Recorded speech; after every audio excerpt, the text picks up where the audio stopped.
Já pensou você assim, no meio da madrugada, acordar com o celular apitando um alerta de terremoto? Que medo! Pois é, foi isso que aconteceu com um monte de gente em São Paulo. E no Rio, no dia 14 de fevereiro agora de 2025. Mas pelo visto, o terremoto mesmo. Isso aqui. Bom, talvez ele nunca tenha acontecido.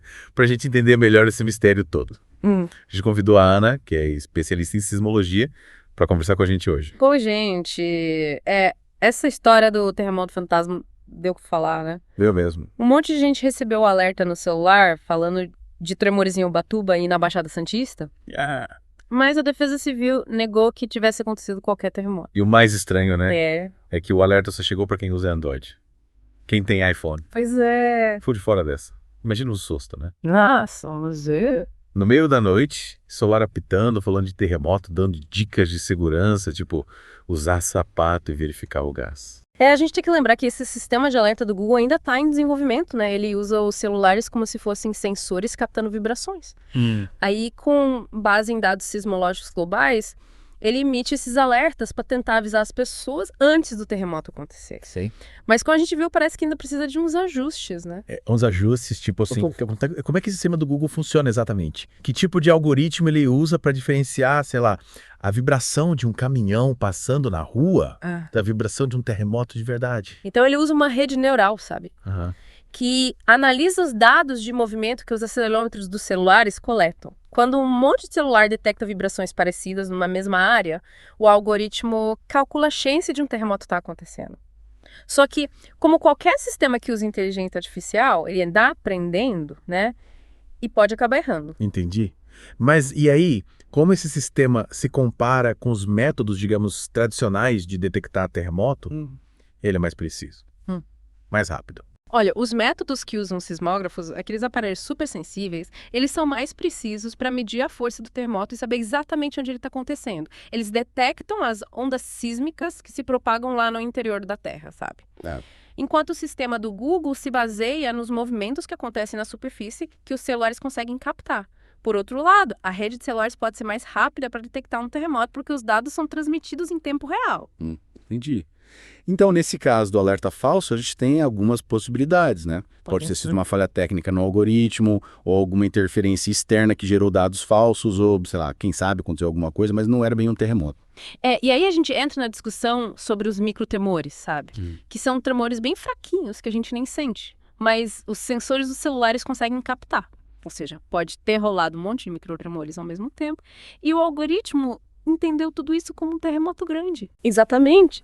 É como se, em vez de um estrondo, a gente tivesse vários sucessos sísmicos acontecendo ao mesmo tempo e o algoritmo interpretou como um terremoto de alta magnitude. Nossa, que interessante, mas isso significa que o sistema do Google, por ser tão sensível, pode acabar disparando alertas para coisas que não são perigosas, tipo um alarme falso.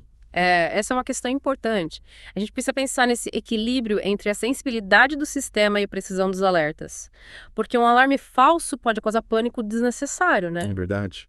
E o Google ainda não se pronunciou oficialmente sobre o caso, né? Pois é, essa falta de explicações claras só aumenta as teorias da conspiração, né? É verdade. A galera fica especulando se que foi um teste do sistema, um ataque hacker, um bug bizarro. Ou será que a explicação é mais simples do que a gente imagina?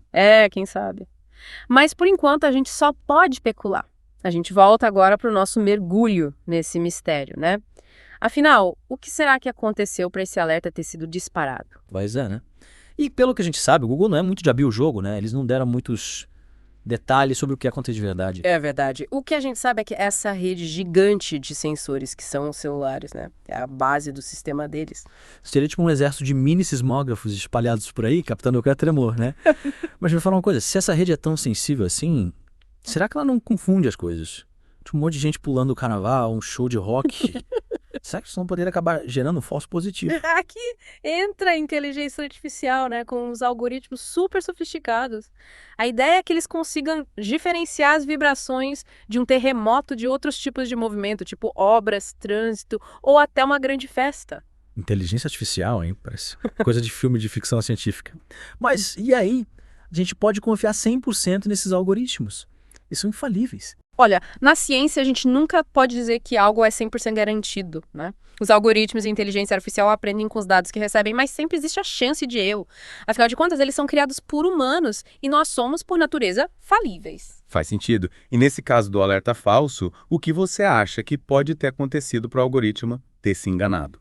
Olha, as possibilidades são muitas, né? Pode ter tido uma interferência eletromagnética, um problema nos servidores do Google, ou até mesmo um bug no sistema operacional dos celulares. Ou, e se a gente pensar um pouco fora da caixa? E se o erro não foi do algoritmo, mas da nossa própria definição de terremoto? Interessante. Me explica melhor o que você está pensando. E se, na verdade, acontecer sim algum tipo de evento sísmico, mas tão sutil que os métodos tradicionais de detecção não conseguiram captar? Algo que só essa rede enorme de celulares, seus sensores ultrassensíveis, conseguiu registrar. É uma hipótese interessante. A gente sabe que existem microtremores acontecendo o tempo todo que a gente nem sente, mas que podem ser detectados por instrumentos mais precisos. Quem sabe uma série de fatores, uma sequência de microtremores acontecendo ao mesmo tempo em uma área específica, pode ter gerado um sinal que o algoritmo interpretou como um terremoto de maior magnitude. Seria como se, em vez de um estrondo, a gente tivesse ouvido um murmúrio sísmico. E esse murmúrio, amplificado pela rede de celulares, acabou soando como um terremoto para o algoritmo. Exato. E isso nos leva de volta àquela questão da sensibilidade do sistema, né? Essa capacidade de detectar eventos tão sutis pode ser uma faca de dois gumes. Por um lado, permite que a gente tenha um alerta mais rápido para terremotos grandes.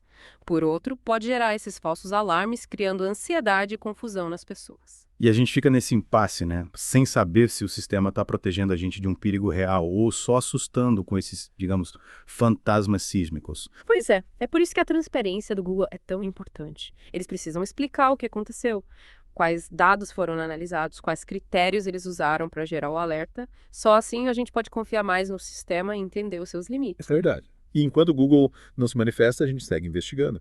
Na próxima parte do nosso Deep Dive, a gente vai analisar as teorias mais populares sobre esse caso. Teve gente falando em teste do sistema, ataque hacker. Será que alguma delas se sustenta? Vamos descobrir juntos. E você que está acompanhando a gente, não perca a última parte do nosso Deep Dive, onde a gente vai tentar desvendar de vez esse mistério do terremoto fantasma. Preparem suas teorias e fiquem ligados. E chegamos à parte final do nosso Deep Dive, a pergunta que todo mundo quer saber. O que de fato causou esse alerta falso de terremoto? Passamos as últimas partes debatendo as possibilidades, né? Falhas técnicas, microtremores. E a galera do Geografia e a pauta mandou ver nas teorias, né? Teve gente falando que podia ter sido um teste do sistema do Google. Um teste? É tipo, eles dispararam o alerta de propósito para ver como as pessoas reagiriam. Faz sentido pensar nisso, né? Para aperfeiçoar um sistema, nada melhor que testar em condições reais. Mas será que o Google faria isso sem avisar ninguém? Ia causar um baita susto, né? Ia mesmo? Seria uma atitude um tanto irresponsável. É. Mas e aquela outra teoria? Do ataque hacker.